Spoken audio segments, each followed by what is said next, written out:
Begumpet airport వద్ద స్వల్ప ఉద్రిక్తత. పోలీసులు వైసీపీ కార్యకర్తల మధ్య తోపులాట.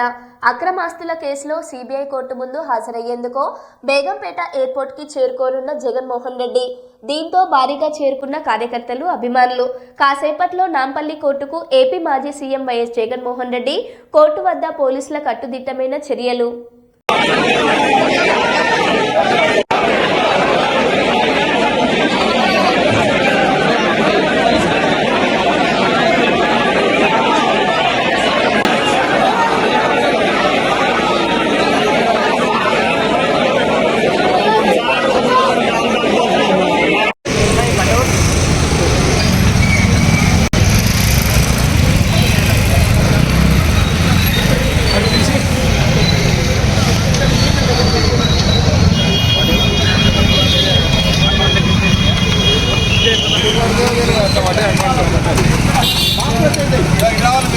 రావాలి